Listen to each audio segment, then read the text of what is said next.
friends.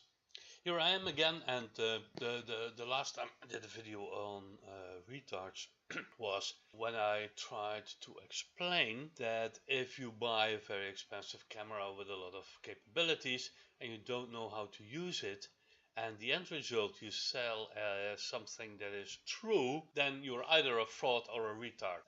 And all the people I've shown in the previous video who did these complete out of focus blurry pictures of stars are retards and idiots and frauds, some I think, because they can't be all that stupid, and therefore they would probably be doing it on purpose, and on purpose makes you a fraud. But of course people want to make money on the gullible Christian community. What are we going to do today? Now the first previous series was people who were not able to focus right, and now I'm going to show you how people use overexposure to make certain proofs, and proofs that make no sense at all, of course.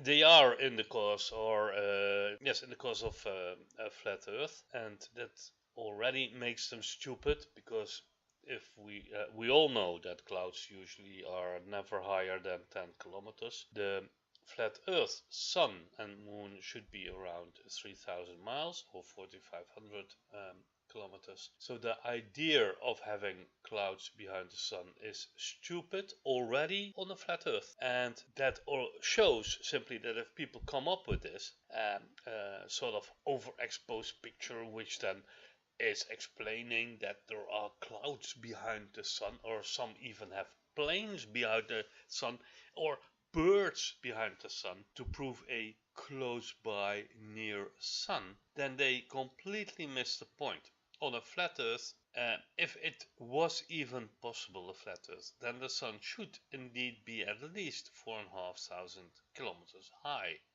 Therefore all these guys are disturbing the whole flat Earth argument. Although they are in favor, they make such stupid claims that they basically only show that flat earthers are flattards and idiots. Let's just go by a few, like Flat Earth Photography doesn't understand it with the Sun, is overexposing. Awake Souls, we had him before. Jesus Truth, same. QNFee is a guy that makes a lot of this type of videos. Because of that, I start to think he's a real fraud. Yeah, because if you make so many videos, at one moment you would expect him to be able to manage his camera. If you don't do that, if you present this type of videos, you must therefore be a fraud. Shahzwar Bugti, we have had him before. The FlatEarth Banjo, idiot E.T.Gnostic. Christ for you too now, oh my god.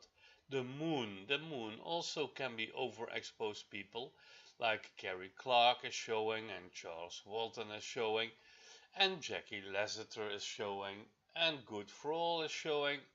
People, please, you are too stupid to be on this world. Scattelinha, a FlatEarthSamurai, I believe he was also wrong with the stars. Esco, a sun, Esco is showing the sun again, as does Philipp Druzhinin. Easy frequency Dutch guy, poor guys, not very clever. A Deceived Sincebirth, yes, probably you are, so come back to the right side. Enslaved by Media, and then he trusts YouTube, oh my god. And A Entertainment also, and you see that many people actually use videos of QNFee, and even Antonio Cebriats has been fooled with a video of a plane apparently going straight through the Sun. Now anybody would know that is not possible, but yeah, he brings a video out. Eric Bowser 111, and of course Mr. Big Fraud, Mr. Thrive and Survive, for me one of the biggest idiots on the internet, has a one too. Event Skeptic and God's Flat Earth. Why God? What God has to do with this? And then I go switch over to German, because we haben da genannt. Lecker, der blödes Arschloch hat ja auch diese Videos, die er natürlich auch wieder von jemandem kopiert, und das ist dann natürlich QNFee. Wir haben Jolly Roger, der das macht, und Rob Alpha Nostrum und Fungiro Inco. Al die Leute machen das falsch ook. En natuurlijk hebben we Nederlanders zoals een eikel, Peter Pan. Als je zijn adres wil, dan kan je die krijgen. Dan kan je hem een keer opzoeken. Misschien, weet ik veel. Honkbalknuppel, die vergeet. Lulletje, roze water op zijn scooter. Bah. Then we have YouTube news. And well, probably if I would have been looking further, I would have found more. Now, I know that it is easy to criticize me, because I'm jealous. I don't own a big Nikon camera. But let's be honest, people, I never make a claim if I can't substantiate it. And I will show you some links to people who actually have done the video right, explain why it works. And you should simply not overexpose your fucking camera. And if you don't do that, then you will never see what you have seen before. And the guy who explains this in a very nice video, I think, is Mick West. And Mick West, thank you. And I will show your video now to the people so that they hopefully understand what they're doing wrong. And that hopefully from now on, we don't see these videos anymore. And if we do, then they're definitely intended to be frauds. Thank you all very much.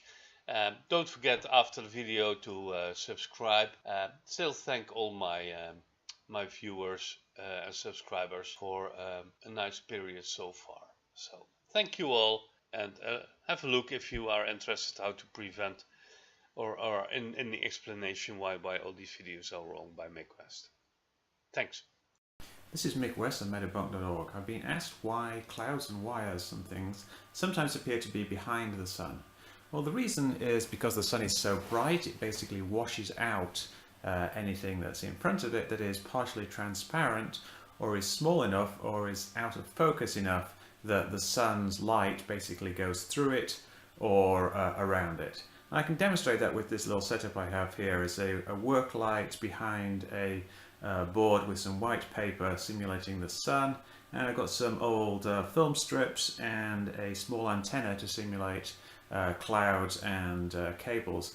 So I'm going to go ahead and switch the sun on, and you'll see straight away that the film strip in the middle, which is simulating a cloud, has disappeared.